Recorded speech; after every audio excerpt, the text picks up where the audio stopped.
Hi, my name is Kwon, and this is Zaki Manian. And we are here to represent Cosmos, and we're going to do three things today. We're going to talk about our progress so far. We're going to talk about what's on our roadmap, and then we'll do a Q&A for 10 minutes. So thanks for coming today.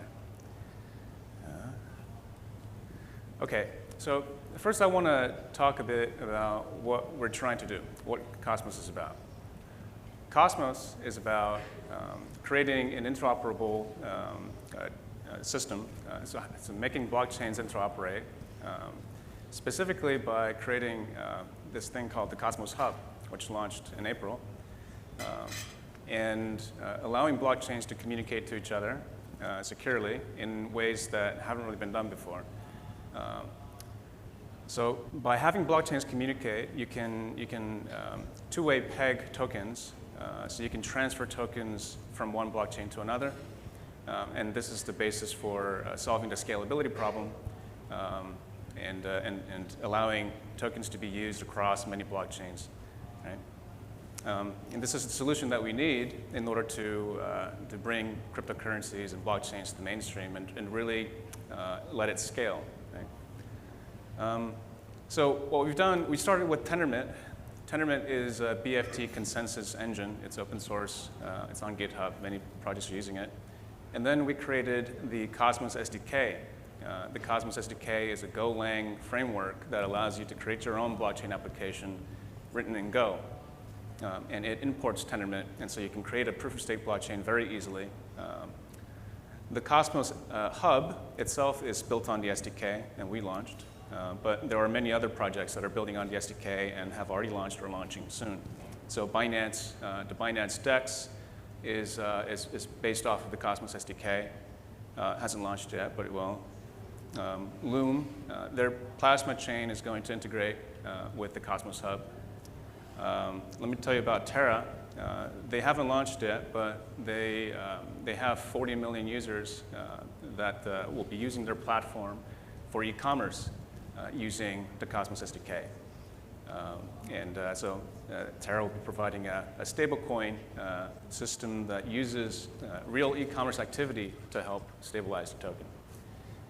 DLive is maybe currently the largest user in terms of number of active users. They have 800,000 users at the moment.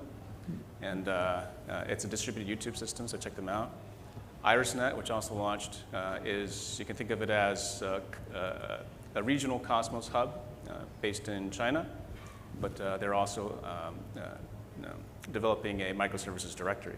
So these are all the blockchains, these are some of the blockchains that are building on the Cosmos SDK today, but there are other frameworks that other projects are building to leverage Tendermint as well, so that they can all connect together, so that we can have an interoperable and scalable token economy. So the Cosmos Hub launched, and it's really exciting to see the validators really come together as a community. We have 100 validators on the Cosmos Hub today. And they come from all aspects of the crypto space and also even outside of crypto. So here, I guess I'll read them out. But yeah, wallet providers, crypto exchanges, private funds, and even proof-of-work mining pools like Bitfish, and developers and individuals are all participating in the Cosmos Hub as validators.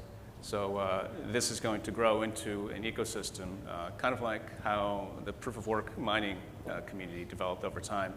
We see an extremely vibrant community that is now taking charge of the Cosmos Hub and making decisions for it. I want to talk a bit about governance because it's pretty exciting to see governance work.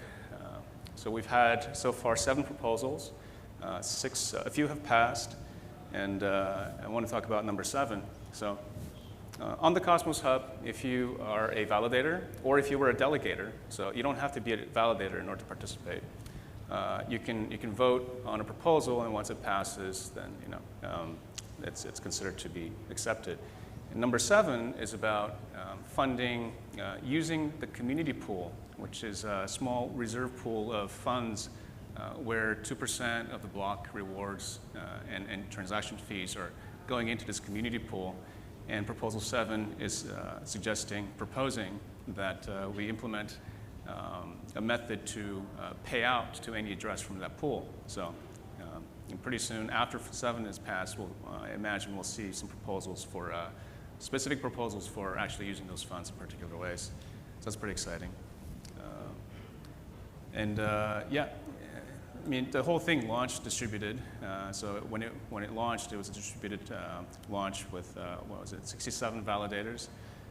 And token transfers were also enabled through this process as well. So it's already a distributed system. I want to talk a bit about our legal structure and what the foundation is doing. So the Interchange Foundation is the foundation that conducted a fundraiser. It holds a lot of assets today because of reasons. But we're making all kinds of grants and service agreements and investments into this space. And here's just some of the things that we're working on funding. So Tendermint, Inc. is the software company, Delaware C Corp, that developed Tendermint and the SDK. But there are other frameworks being developed as well, like Nomic is developing Lotion, which is a JavaScript SDK. It's its own entity. Agoric is working on a secure ECMAScript smart contract system that is also going to be integrated with Tendermint and the SDK. What else? Stanford, the ICF made a large donation to Stanford for cryptography research with Professor Dan Bonet. And Swish, we're developing a bridge to Ethereum called Peggy. Looney is a wallet that you can use to explore the Cosmos hub and make delegations. So the Interchange Foundation is now up and running, and we're going to continue to make investments into this space. And so go to interchain.io to look at what we're looking to fund. And if you have any suggestions, please contact us. Zaki? Yeah, thanks, Jay. So the next sort of big phase for Cosmos is, so the purpose of launching now was to get these pieces of the ecosystem that we need, a network of chains that was our first slide, the validator community, the governance process, all of those things have to be up and running before IBC becomes meaningful. So we launched, we participated in the launch of the Cosmos Hub, and all of those things are now sort of established. So the next thing is inter-blockchain communication. We've been taking a specifications first approach to inter-blockchain communication. Conceptually, IBC is not a complicated thing. It's basically the idea of exchanging like-kind proofs between blockchains, showing proofs that, for instance, chain A froze some coins so that they can be created on chain B. But also, we expect IBC to be a protocol that is adopted beyond the Cosmos ecosystem, is essentially to become the sort of communication mechanism between all of the next generation fast finality blockchains that are coming out in the next couple of years. So we want to get it right. We don't want to make decisions that we are going to deeply regret in 10 years. And so we have this great community of people who are participating in the specification process. The working group is open. We have bi-weekly calls that are open to the public. We record everything and put it up on YouTube. And we have the github.com cosmos/ICS process where the specification is being drafted. Most of the low-level details are in their final stage. So if you think you have relevant experience, you know about consensus protocols, you know about state machines, you know about cryptography, you want to have input on the standard, come to the ICS repo, review the pull requests, make comments on the specification before we start the work of doing multiple implementations. So that's what's coming next. We also have a fairly aggressive agenda of improvements to Tendermint and the Cosmos SDK. So one big pain point with Cosmos and Tendermint is we make blocks really fast. The Cosmos Hub makes blocks once every 6 seconds. The Binance chain makes blocks every 1 second. So we make blocks really fast, and syncing all those blocks and rerunning all those transactions takes a long time. And when Jay conceived Tendermint, many years ago, like 5 years ago, he had this idea that you could instantaneously catch up to a blockchain and not have to replicate rerunning all of the transactions if you wanted. And so we're actually starting to implement that work. So the other thing that, as I mentioned, Binance Chain makes blocks 6 times faster than the hub. So they have this problem 6 times more than we do. So they obviously really care about getting the state sync feature implemented. So we've gotten some great contributions from the Binance Chain dev team. We've been working closely together to get state sync into Tendermint and the Cosmos SDK. So that's really exciting. We'll make everybody who builds on top of Cosmos's life a lot easier when that feature is done. The next thing is upgrading software. The way we've been doing software upgrades on the Cosmos Hub is generally we halt the blockchain, start a new chain, export the state from the previous chain to the next chain, and archive the blockchain. This is not a terrible place where we are in the performance in the trade-off space. It helps us mitigate long sync times that we do this, and it lets us easily make breaking changes to the internals of the Cosmos SDK. As the Cosmos SDK matures, we see fewer needs to make these breaking changes, but we'd also want to make upgrades easier. And so we are moving towards a sort of unified upgrade scheme for Tendermint and call Cosmos SDK apps that will allow them to preserve their transaction history while upgrading in a sort of ecosystem-friendly way. And then the third thing is mostly just a logistical thing. From our point of view, we were building the Cosmos SDK with one specific application in mind, which was the Cosmos Hub for the last 2 years. But now that the Hub is released and we see all these other chains using the Cosmos SDK, we want to we want to separate these things out. The Cosmos Hub should be an application that consumes the Cosmos SDK, and the Cosmos SDK should be a multi-blockchain framework. So we're doing that. The logistics of that has taken some time, but it's close. So what I work on mostly now, I spent most of last year working just like getting us to launch, but now I work on research directions. So things that we are interested in general, are approaches to shared security. Shared security is kind of the goal of systems like Polkadot and sharded systems like Ethereum. We're also interested in them. The idea is you can take some fraction of the validator set, have them validate a chain, but preserve the security properties of the entire Cosmos Hub. So we're exploring that. But that's kind of a difficult goal. And what we think is a good intermediate step, which also has interesting economics for validators, is what we call cross-chain validation, where you take your economic relationships for the Cosmos Hub and move them to a new chain. And the fees and the stake and the value at risk from the Cosmos Hub is on the new chain, is sort of carries over to the new chain and carries back, and the fees get carried back to the Cosmos Hub.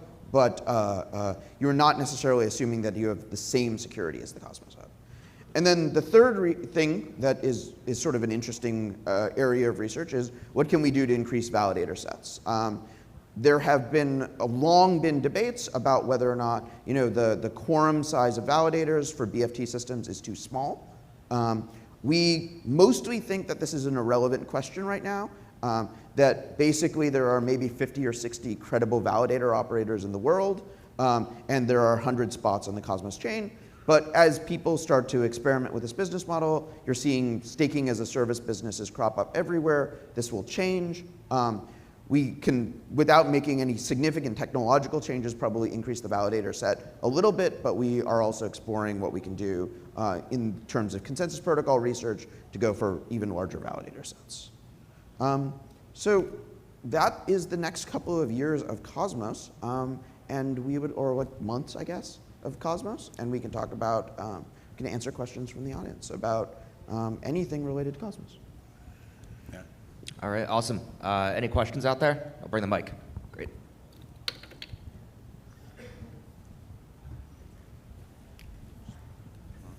Hi, congratulations for the great work. 2 questions. One, if there is a list of the projects that are developing on Cosmos on the web or something that can be found. And the second one, you were mentioning that Binance is using Cosmos for the DEX, but are they working also, I mean, they also are building their own blockchain, right? Is it developed on Cosmos too? So, two questions. So the first question was super easy. What website can you find what projects are building on top of Cosmos? We have sort of a top-level list at cosmos.network/ecosystem. And then our community maintains a sort of bigger, a little less strictly curated list on forum.cosmos.network. So then the question was, how does the whole Binance thing work? Like, Binance is their own chain. So the core vision of Cosmos is sovereign chains. We fundamentally built all of this stuff because we wanted every community to be able to, that wanted to have their own chain, to have their own chain. And Binance clearly wants their own chain, and for good reasons, and that's why they use the Cosmos SDK. It was the best tool for the job. And the collaboration in the ecosystem right now is focused mostly on, the open source, lower level software ecosystem, but like we both imagine that there are use cases for collaborating, in the IBC network of Cosmos in the future. All right.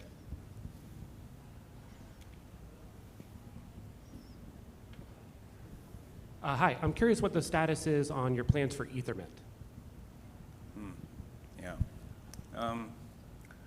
There's a lot of projects. So Tendermint Inc. was working on Ethermint version 2 of it. The first one was Go Ethereum that we mashed up with Tendermint.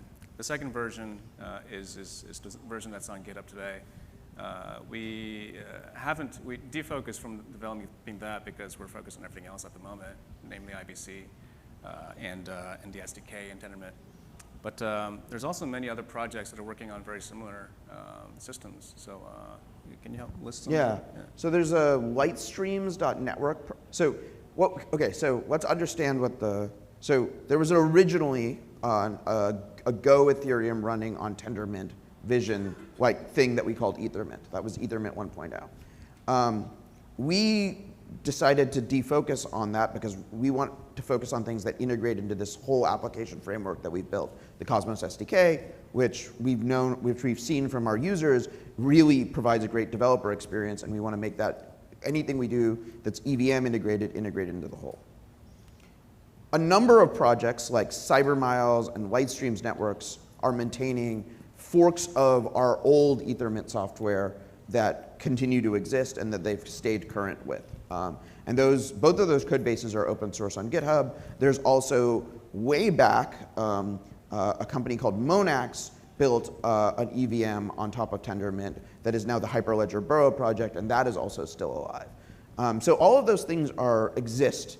Many of the things might end up being things that we can connect into IBC, and then there's the question of whether or not how we're going to integrate the EVM into the whole Cosmos SDK experience. And I know that the Interchange Foundation is talking to some potential contributors who might want to take that project forward. And if if we either increase capacity on the Tendermint side or get other things done like state sync and upgrades and all this other stuff, we may be able to focus some attention on our Ethernet 2.0 vision. Yeah. And pretty soon, we want to assess all the Ethermint options or alternatives out there, and then figure out what the state is, and then see if we want to continue pushing forward with our implementation. And so those conversations are happening now. I won't put a date, but very soon DICF will make an announcement about it, and we'll be funding and focusing on Ethermint development. Okay, over here. I'm sorry if I was slightly late, so if you've covered this already, I'm sorry, but perhaps some more detail. What about the calendar for IBC and the main resources dedicated to it, and perhaps the main challenges, hurdles before of it? In that order, that would be great. Thank you. Sorry. IBC. IBC, the calendar for IBC. Main challenges and. Oh, what the main challenge for IBC is? And the calendar. If you mentioned it already, I wasn't here. I apologize. Yeah. No, I haven't mentioned it. I think there's a lot of challenges there, but they're all solvable. I think the initial challenge was figuring out exactly what approach to take in like what kind of protocol we want to develop. So far, well, now we've concluded that we want something very similar to TCP/IP.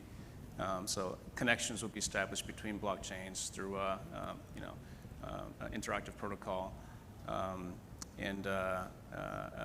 Yeah, all the packets will be sequential, sequentially acknowledged, and there'll be a way to efficiently acknowledge a bulk of packets.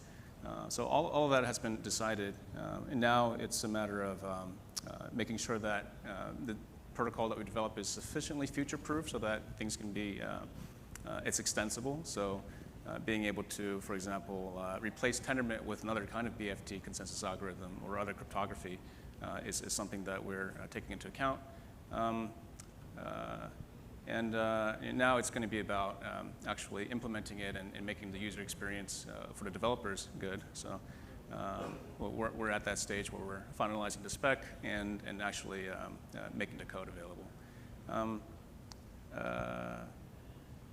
Do you want to add anything? But this is, I'd say, there are definitely cryptoeconomic problems that will arise depending on how we use it. But IBC itself should be fairly straightforward to implement. Yeah, I would agree that it's a fairly straightforward process. And the main thing that we're focusing on is, it would actually be very sort of easy and natural to build something that was very specific to Tendermint and the Cosmos SDK. But then when you wanted to, let's say, integrate Ethereum 2.0 into the IBC network, it wouldn't really fit. So what we're trying to do is front load all that thinking, making sure the pieces are sufficiently generic to support both smart contract platforms and the Cosmos SDK, different consensus algorithms, all of that stuff. But then our implementation and sort of core developer experience around IBC is going to be built on the Cosmos SDK. That'll be the first class implementation of IBC. And then what we'll also focus on is, and yeah, as Jay said, IBC takes a very opinionated view of how to deal with malicious validator sets and security failures. And we won't really know, perhaps for years, whether or not that view is something that the market accepts. There's a bi-weekly meeting that you can join, led by Chris Goes, who's the lead spec designer. And also please check out the GitHub repo, the github.com cosmos/ICS. Yeah. So this is just more a general question about any of the proof of stake system that based on stake selected quorum and BFT or Tendermint. So I mean, many years ago when we talked about POS, people talk a lot about nothing at stake problem. But it seems now when people talk about this implementation, people don't mention about it at all. Like, how does it really solved? Okay. So we solve it. This is the original Tendermint white paper that came out in 2014. The concept is this. One is you want secure BFT according to classical BFT properties like fault tolerance, Byzantine fault tolerance, but also you want accountability or attributability so that when there is a fork, you need to be able to figure out who was responsible for it, right? So we figured that out. There's a way to, once there is a fork, it's either easy to detect or you can fork the blockchain, create a new validator set, and have everyone prove their innocence, so to speak, by sharing all the things that they've seen, and then you can it's guaranteed that those who are responsible for the fork will eventually pay for it. So that's one aspect. And the other aspect, of course, of the whole BFT consensus thing is just getting the consensus algorithm right and implementing it right. But that was done through Tendermint over the past few years. And the other part that you need is time. So the way you solve the nothing at stake problem is, the way we solve it, is in order to participate in consensus to begin with, you need to place your staking token in bond, so they're frozen. And then you can participate in voting and consensus and all that. And if you want to get your tokens back, you have to wait a period. I think right now it's 3 weeks. 21 days. 21 days, yeah. And the Our community has really good memes around 21 days. 21 days, right? Okay. Yeah, like culture is forming. Oh, that's amazing. And the reason why that's important is because you need to be able to prevent, well, if there is an attack, you need to be able to slash the people who are responsible. So by having accountability and a proper BFT algorithm and bonding, we can, solve the nothing at stake problem. The other, okay, and one more aspect you need is the clients. The light clients also need to sync regularly with the chain. So the reason why there's a long unbonding period of 21 days is so that, for example, an IoT device or a company providing services using the blockchain, as long as they are syncing with the most recent validator set, syncing with the latest state of the chain within that unbonding period, they'll always know the honest chain, right? So that's why that's there. All right, great questions so far. Anyone else? We have a few more minutes of Q&A.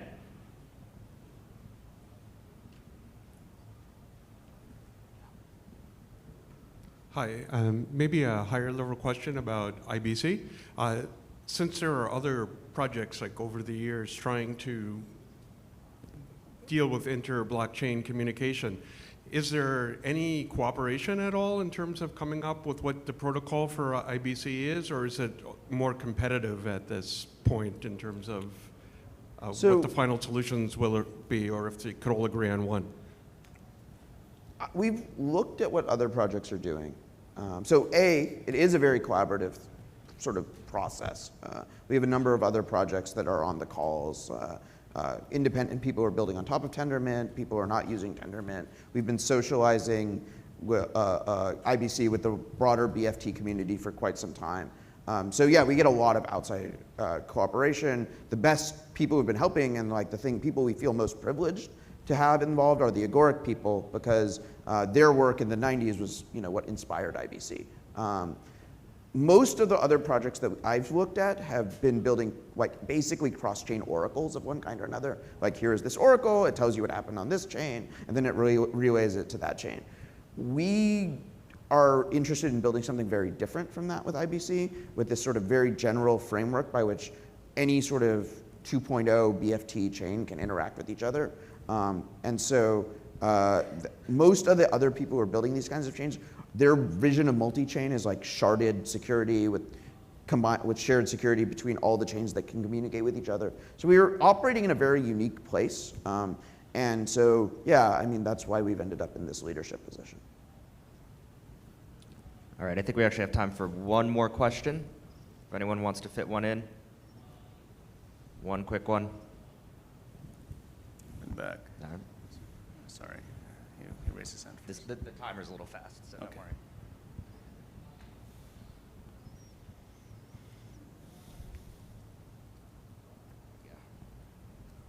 This is a pretty quick question, but is there any interest in figuring out how to combine ILP and IBC? I recently went to the ILP summit, and Sunny Agarwal did a pretty interesting presentation on that, so I was just curious if there's any work with that currently, or what the status is with that. Yeah, Sunny and I are totally working on it. Basically, there's a lot of ways in which I was just talking with some of the ILP people about decentralized ILP connectors and how you can make that work with IBC. You can do fee payments for IBC over ILP. There's like a lot of work composing those two systems. They're not really competitive. I've worked on both of them. Cool. All right, well, that's going to do it. Again, you guys will probably be around, so feel free to grab them, ask any questions that we didn't get to cover, but thank you very much. Thank you.